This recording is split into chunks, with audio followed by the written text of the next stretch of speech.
guys.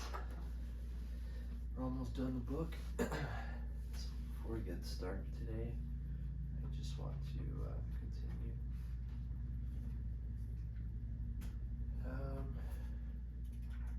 Still quite a bit. There's like extra chapters, but anyways.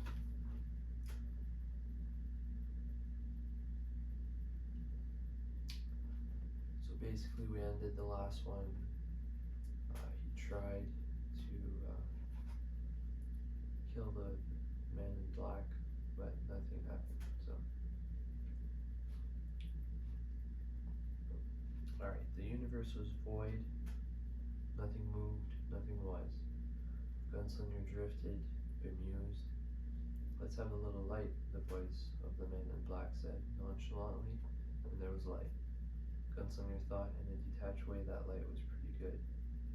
Darkness overhead with stars in it, water down below.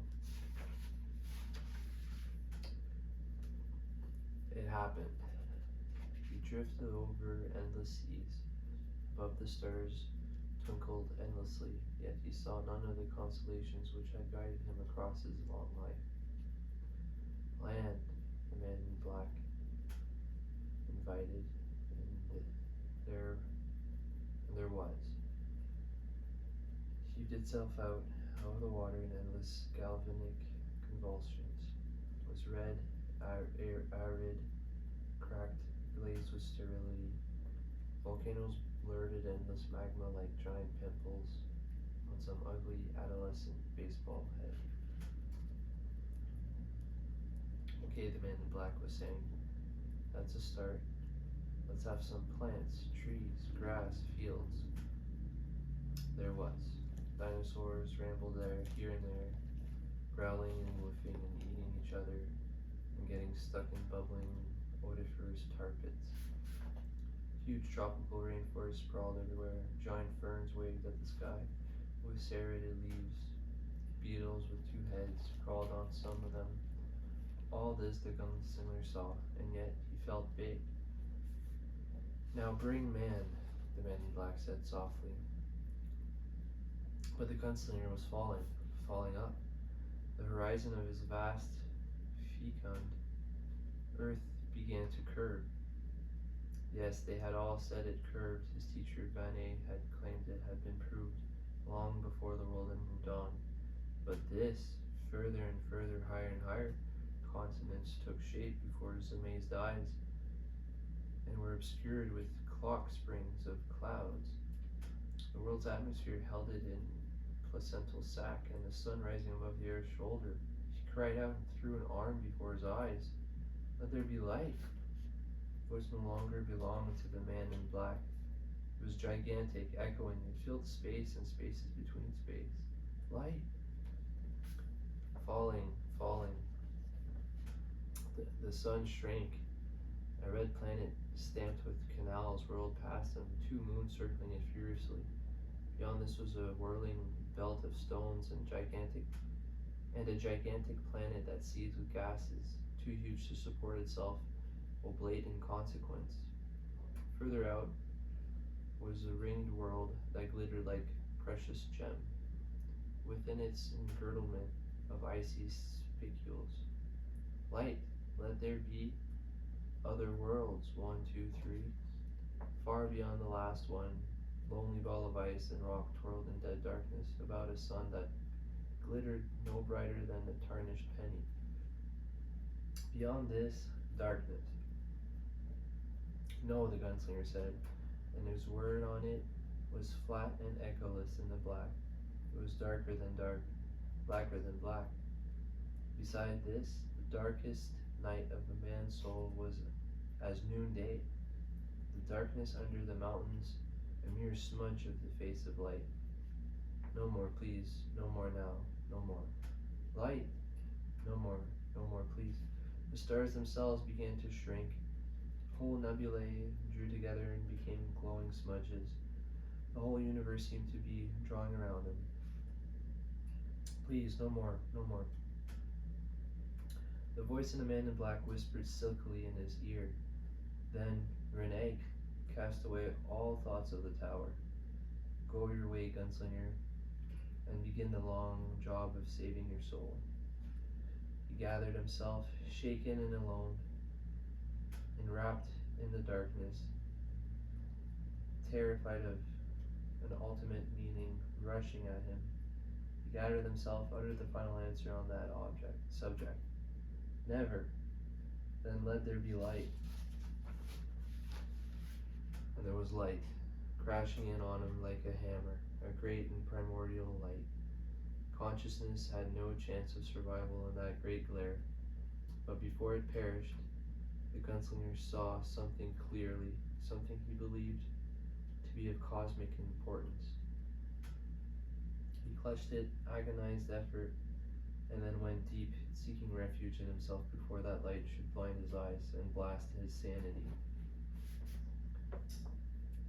He fled the light and the knowledge the light implied, and so came back to himself.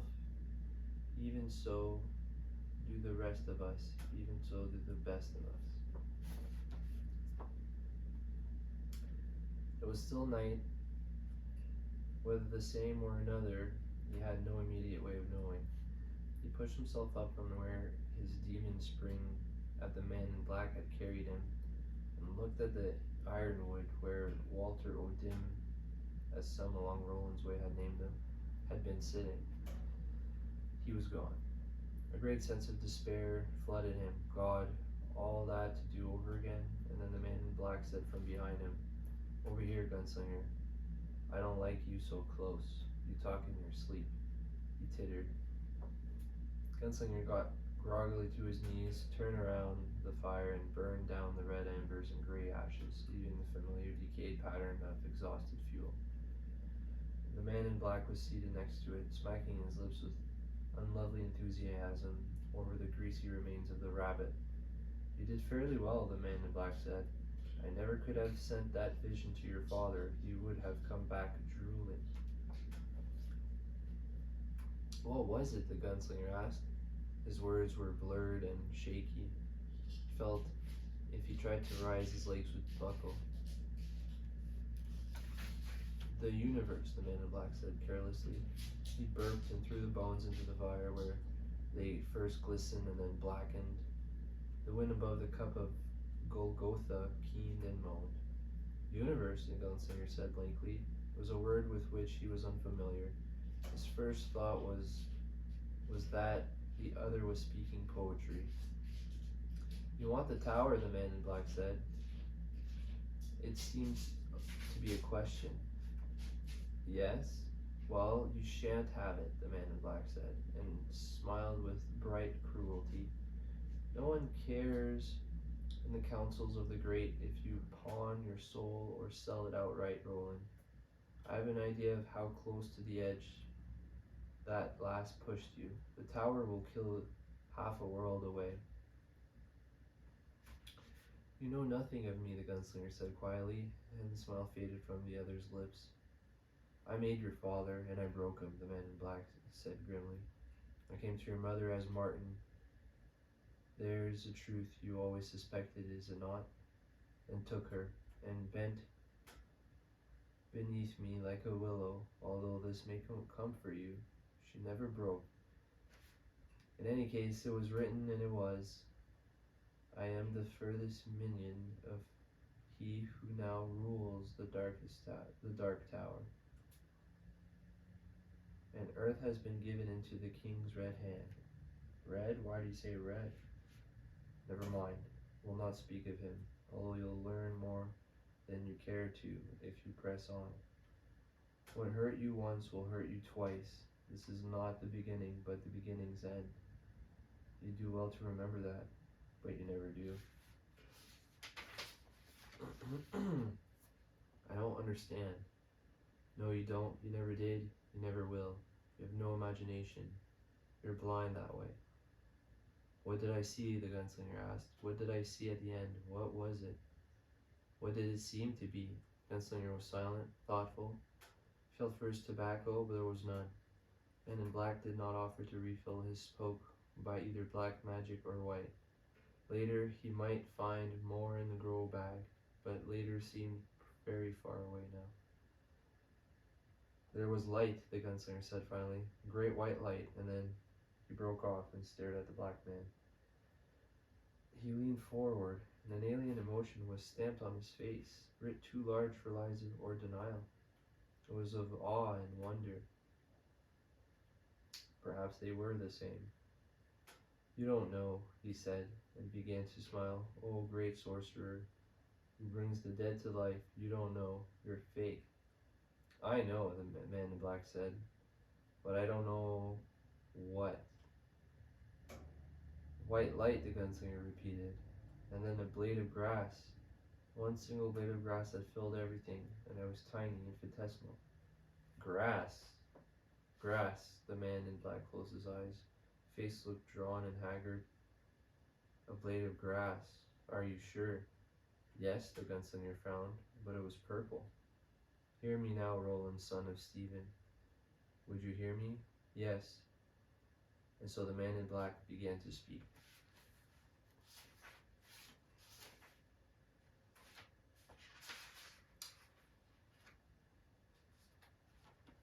Okay, one more chapter. It's getting dark. Let's turn on my light. The universe, he said, is the great all, and offers a paradox too great for the finite mind to grasp.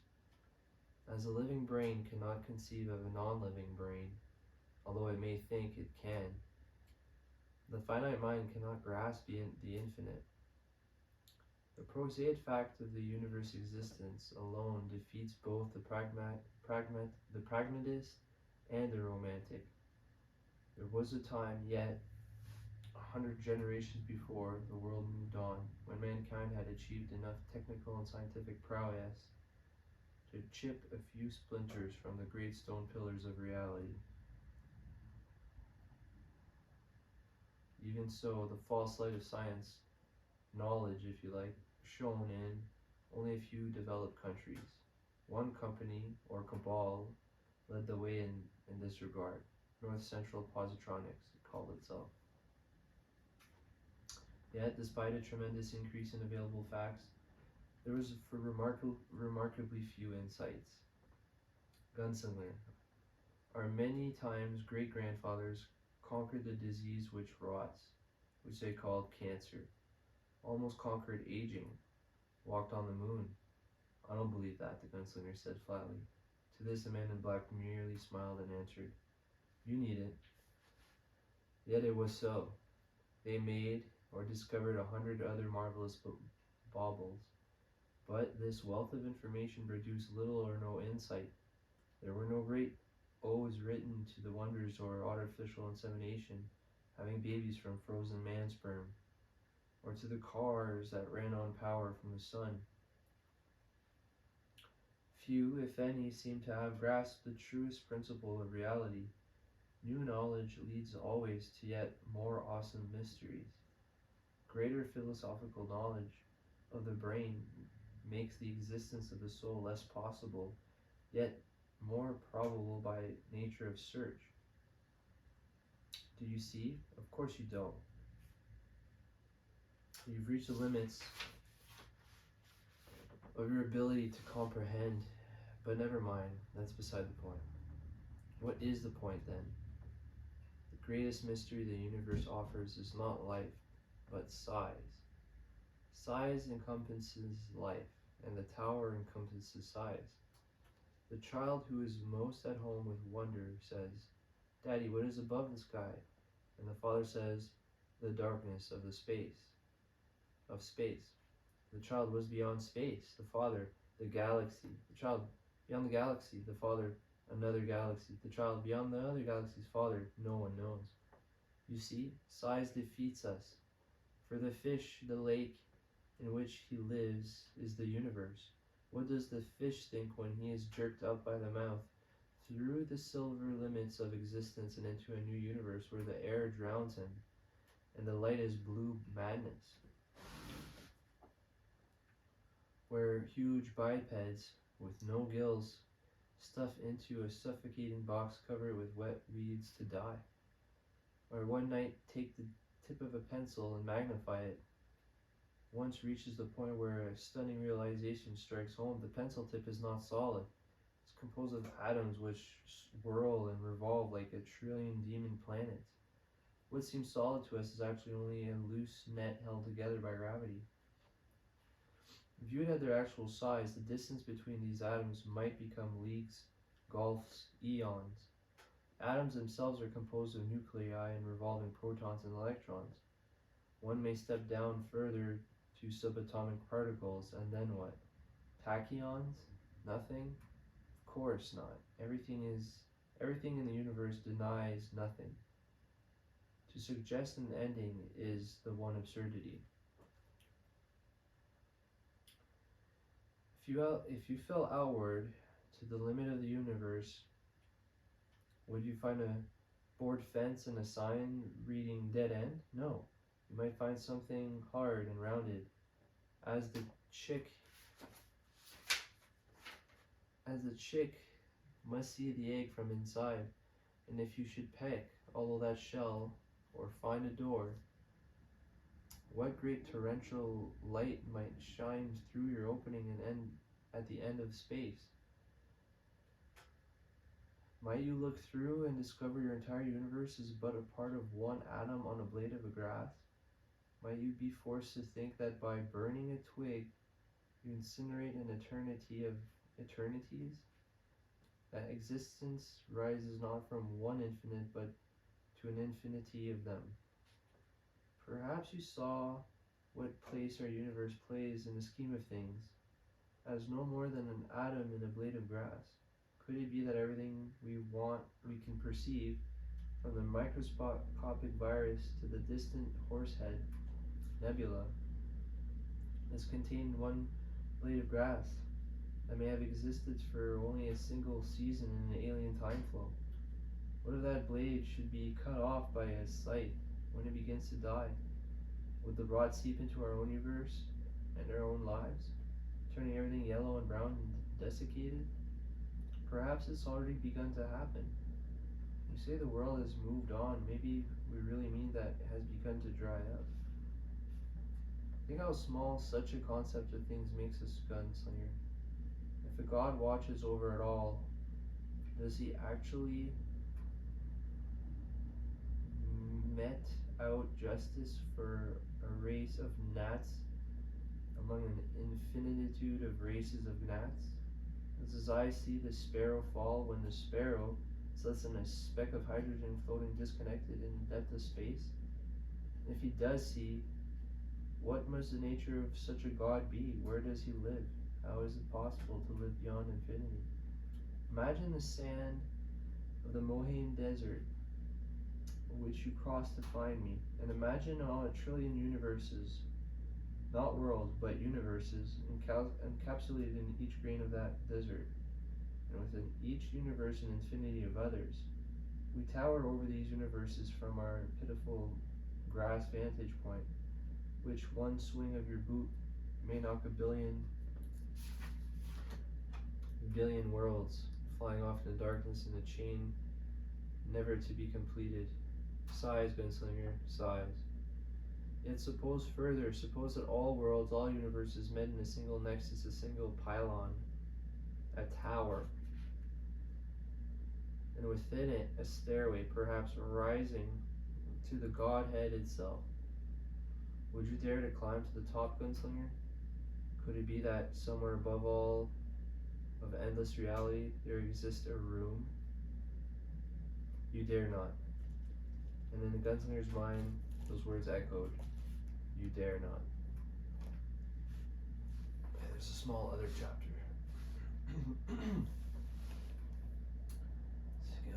Almost can't read. Someone has dared, the Gunslinger said. Who would that be? God, the Gunslinger said softly.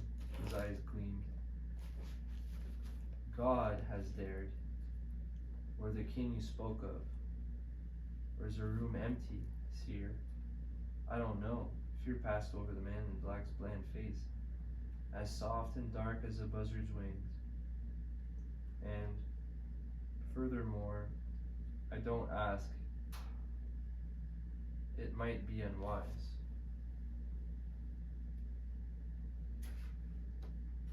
afraid of being struck dead, perhaps afraid of an accounting. The man in black was silent for a while. The night was very long. The Milky Way sprawled above them in a great splendor, yet terrifying in the emptiness between its burning lamps. Bensoner wondered what he would feel if that inky sky was split open and let in a torrent of light. The fire, he said, I'm cold. Build it up yourself, said the man in black. It's a butler's night off. Wow, that was cool. That was a cool chapter. Yeah, hope you guys enjoy it. Let me know if you'd rather I read closer. Please subscribe. I'm out.